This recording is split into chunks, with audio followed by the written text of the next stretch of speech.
Hi, everyone. And on behalf of everyone, hi, Marie.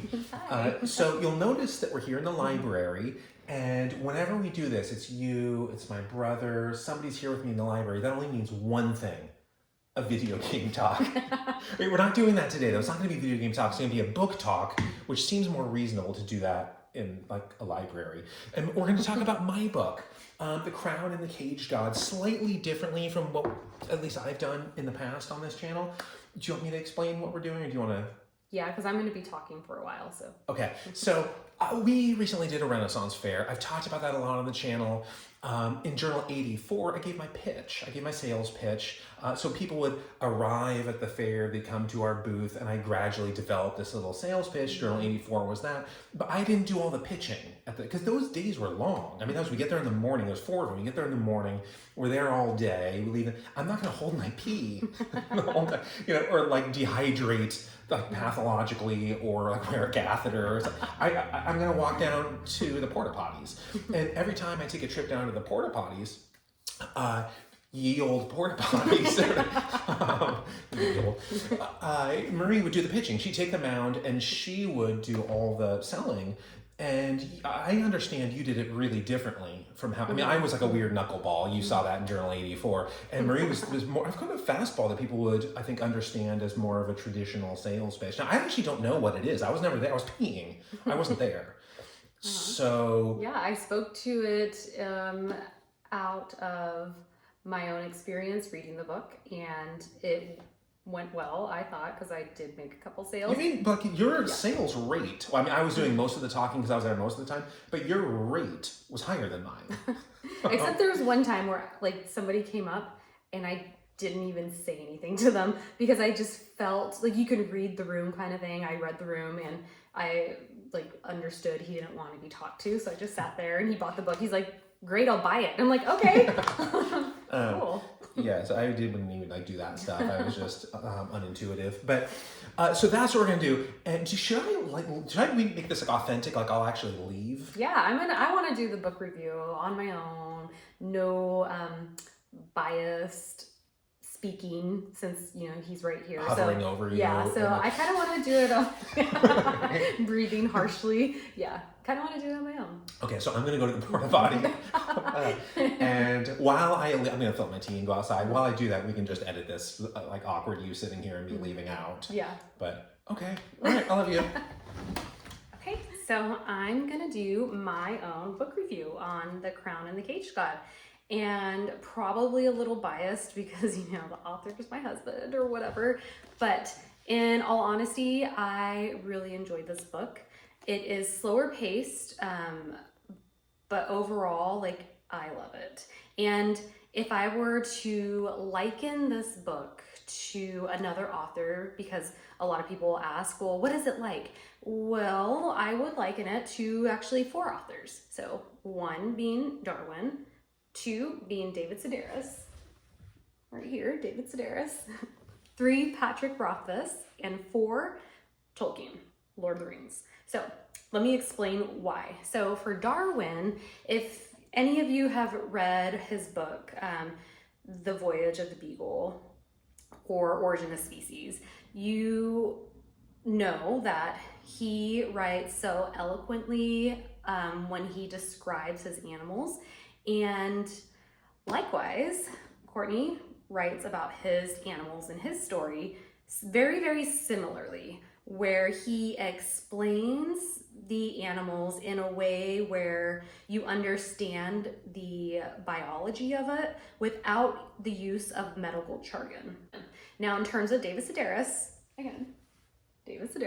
I would liken that to more of the structure. So in The Crown and the Cage God, he structures it in a journal format. And if any of you have read David Sedaris, you know that he too is using a structured format journal style. So that's David Sedaris. We did Darwin. And now for Pat Rothfuss, if any of you have read Patrick Rothfuss, you know how beautifully written his books are. So the prose is just so beautiful. There's no another word to describe that.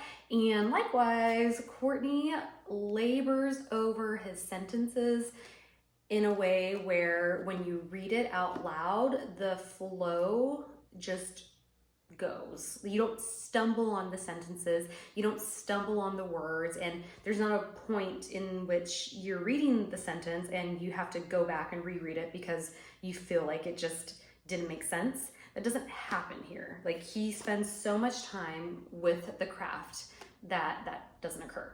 So that was Darwin, we had David Sedaris, we had Pat Rothfuss, and now Tolkien. Okay, Tolkien, Lord of the Rings.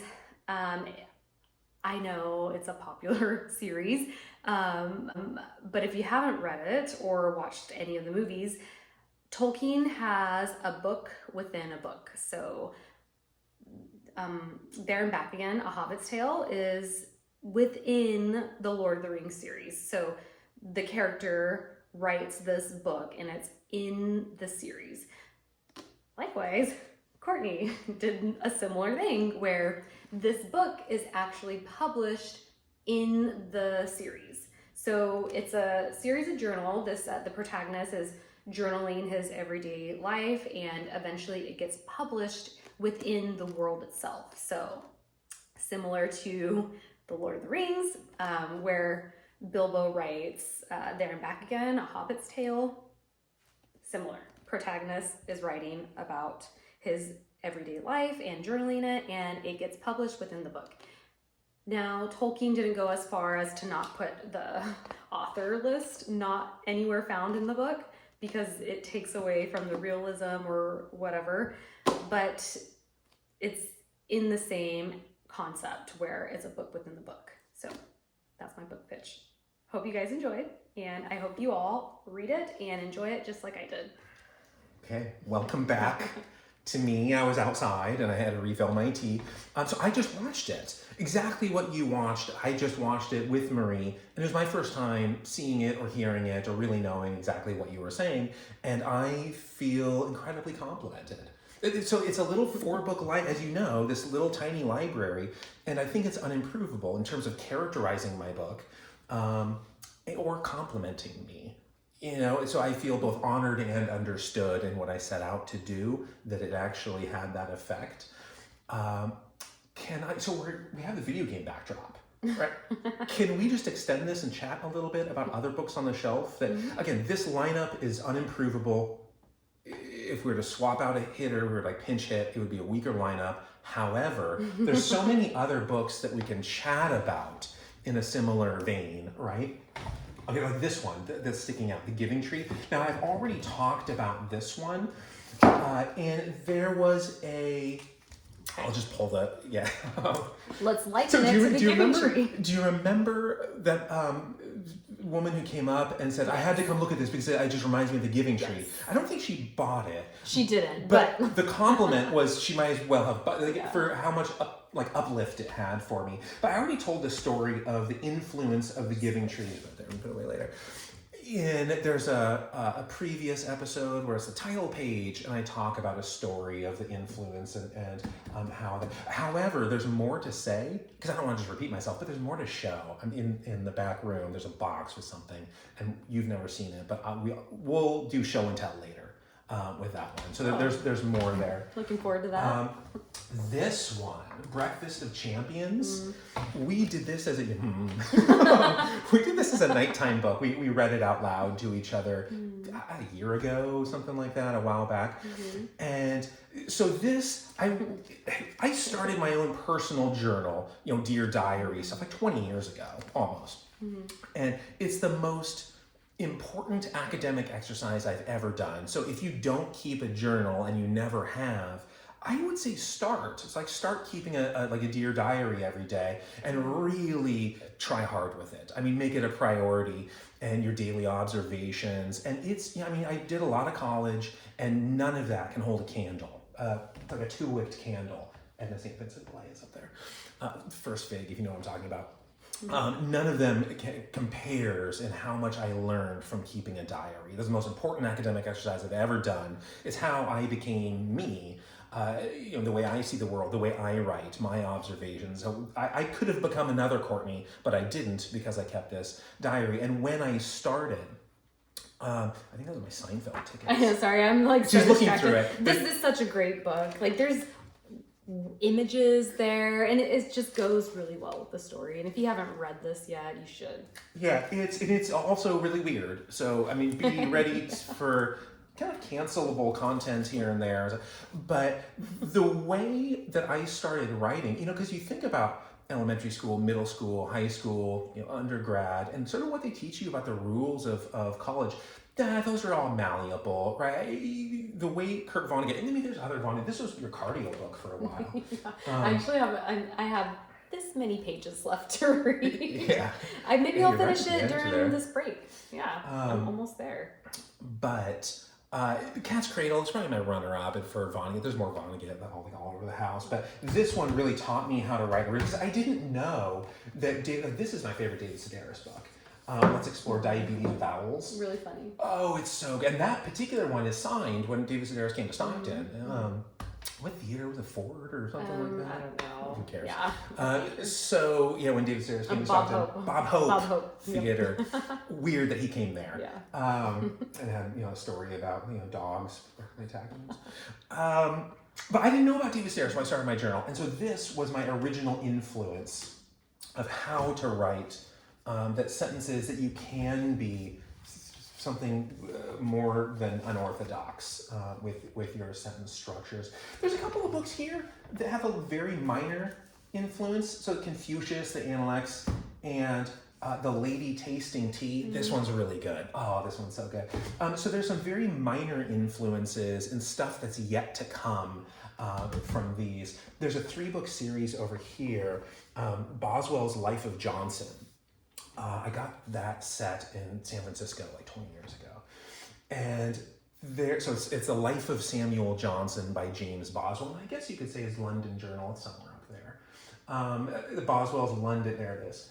Boswell's London journal has a little bit of influence over how I write, but that one, The Life of Samuel Johnson by James Boswell, that's Gundrick's Life of Mijak. That's where that came from. And Gundrick and Mijak are really important characters as the series progresses and progresses.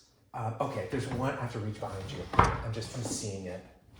Okay, so The Cat in the Hat. Now, I'm not influenced by the art in here or the type of story or the themes or Dr. Seuss or the poetry of it or anything. But if you crack open the cover, it says appetizing on it. Appetizing. And you mentioned in your very dear book pitch that Pat Roth, the Pat Roth, this is on the fancy shelf over there. And Lord of the Rings. And Lord of the Rings, that's why when I was saying Lord of the Rings, it's over on that shelf. On the fancy shelf. About the writings, but he buries so many clues. I mean, there's just 1,000 little hidden passages, and I do that too. In mine, there's so many Easter, if you want to have an Easter egg hunt for a village, you can with that. Now, you're not going to know what those Easter eggs mean really until the future books start coming out and the foreshadowing is sort of understood. But I've always, for the last 15 years or something like that, I've wanted to publish a book that has Easter eggs Ross and Friends, who's a paleontologist, I want where you have to actually vandalize the book to find the Easter eggs. And so you can't do it with mine now. There's nothing there. But in the future, I want to have a hardback where you can peel off the cover and destroy the book. I was going to say appetizing. Appetizing. No, but have actual real foreshadowing and real things that are buried in the book that you have to extract. Ross can't extract a bone without ruining the earth, without disrupting the earth. And I want people to have to vandalize the book a little bit to extract some of my messages. So none of these except David Sedaris were my book pitch, but Courtney felt like there was some honorable mentions that he wanted to discuss, and so there we are. That one I've mentioned, I've honored that mention in the past, but yeah, all of these are worth noting. And also, I see other ones that I really want to talk about in some length, but I'm going to save that for another one of these. There's a book on the shelf that I've never read. Okay, now I haven't read every single word of every book. There's an Esquire over here. There's a bunch of short stories. I read the ones I wanted to read. E.E. Cummings, right Oh, there. gosh. We pulled that one out like a couple weeks Yeah. ago and just read a dozen poems or something. But if you've read 56 E.E. Cummings poems, You get it. you're not going to learn anything on the 57th. Gosh. I got so frustrated reading those. You know what? Let's just stop. So I haven't read all of them. I've read 56 poems. But okay, if you did your dissertation on E.E. Cummings and you have like, well, old age sticks. Maybe and you whatever. can explain it to me because my mind is just like, But I think that like to some extent I'm wrong, that I'm sure a scholar in that particular domain could explain why the 57th one teaches you something the 56th didn't, and so on. But I think I'm also right here. And motivated by my rightness, I haven't read all of those. But there's one book on the shelf that I haven't read any of, and it will always be on our bookshelf because it is so nostalgic. And that is When a Crocodile Eats the Sun. Oh, that title, first off. It's not on the shelf to an extent it's on the shelf because of the title. But so this is a keepsake from Grant's wedding. There's a quarter on top that was on our wedding knives. But in 2011, Grant and Helen got married. And that's the syrup from the wedding. But another keepsake is When a Crocodile Eats the Sun. So it was in Vermont, which is why there's syrup. Oh, okay. That you got it when you went to the wedding. That's nice. So the wedding was at this beautiful bed and breakfast, and that's where I was staying, and that's where that book used to live, and it's where I stole it from. Oh. So I feel a little bit guilty, right? But you haven't read it yet. I haven't read So it. it's not in your honorable mentions of the book. There's something to acknowledge about it, Okay. which I'm getting to, which is. I mean, that was one of my top 10 favorite days of life. It's behind our wedding. It's like a few days behind our wedding. I mean, that day was so, I wish you were there. We just hadn't met. Yeah. But I mean, I can close my eyes and remember exactly where that book was on the shelf. And I loved it there. And every time I look at this book on the shelf now, I'm reminded of one of the favorite days of my life. And I just get this nostalgic, like tear in the eye feelings when I see this book on the shelf. And what I want here's where it's relevant, what I want in the future, like this isn't inspiration, it's aspiration. I want my book to sit on somebody's shelf and to have them see it and have a nostalgic, like tear in the eye feeling. And maybe that's not going to be soon, but it can be part of somebody's life in an experiential way. Now there's one last notable influence that I'll say. That would be like the alternate in the lineup, maybe. And there's a few of them left here, and it's the Harry Potters. We've given some of them away.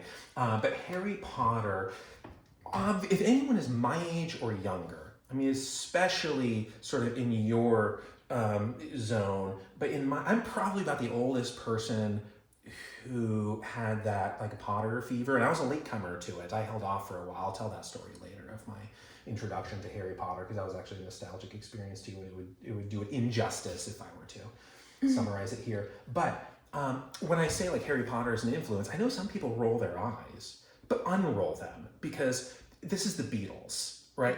You're lying if you're a writer in your 30s or something like that, and fantasy literature is what you write, you were influenced by Harry Potter. Like, there's no denying it.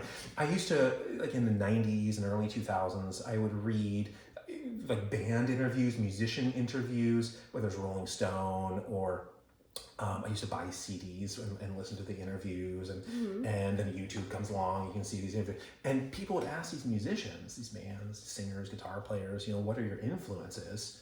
And they pass the mic over, and no one ever says the Beatles. Like, please, like this is obviously it's the Beatles. Or sometimes they're just a total ripoff of another band, and they won't acknowledge that band. They say these really obscure bands to try to sound sophisticated, and like, ooh, look how interesting we are. And the effort to be interesting is the least interesting thing there is to me.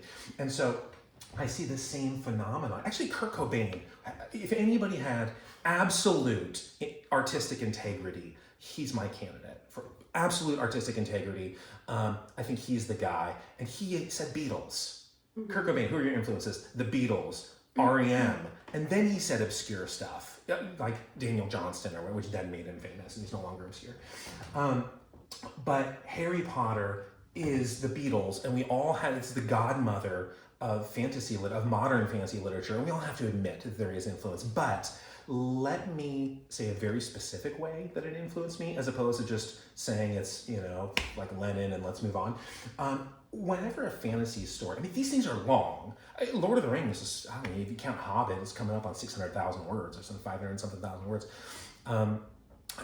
Harry Potter and all of these fantasy worlds are they just sprawl across multiple books, hundreds of thousands of words.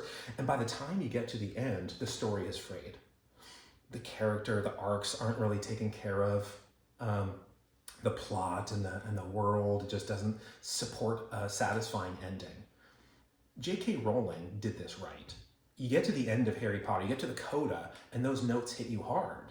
She said she was such a good chaperone with her characters and sort of curator of the world and the story that by the time you get to the end, that coda actually strikes you hard. And that's something that's very meaningful to me. And so you know this, but most people probably don't. I wrote the end of the book a really long time ago of my book. The last 50 or 60 pages, I mean, I wrote the last, book 5, a lot of book 5 is written, but the final 50, 60 pages, the big conclusion, I wrote and rewrote and edited and re-edited and re-revised. And that's done. And as I go along, it allows me to set it up. And that's where all these little Easter eggs are coming from. But we should all be inspired by the conclusion that J.K. Rowling was able to do and just being a really good chaperone. So that's it for me. So those are my 4 books, right? So Darwin, Rothfuss, David Sedaris, and Tolkien. And I can't do better. However, I'm gonna try to do so those are the A sides. We're talking about music. Let's say it's an album. You put out or like singles. Those are the 4 singles. And the 4 B sides that I would put with it. Not these. Those are there's more to come. Yeah, those are B sides. But the non-single album tracks. I was looking at this and I was thinking, and there's a few that I can mention. I'm going to do it in the Kurt Cobain way, though. What I'm going to do is there's a couple that are kind of big, obvious, you're going to know what I'm talking about. And then there's a couple obscure ones. And one that's later to come, though, yeah, right? I'm not going to do that Another today. video. That's another video because I'm going to go on for a little while with that one. But your 4 were unimprovable. And thank you. Yeah. And thank you for doing this. Okay. What are our wishes? I mean, I think I remember you saying departing wishes already. Yeah, I wish you guys enjoy the book. Yeah, that's my wish. As much as I did, so. And then at some point, it can be when a crocodile eats the sun on your shelf. And if you haven't read Darwin or David Sedaris or Patrick Rothfuss or Tolkien, I highly recommend you read those guys too. Yeah, me too. Okay, bye everyone.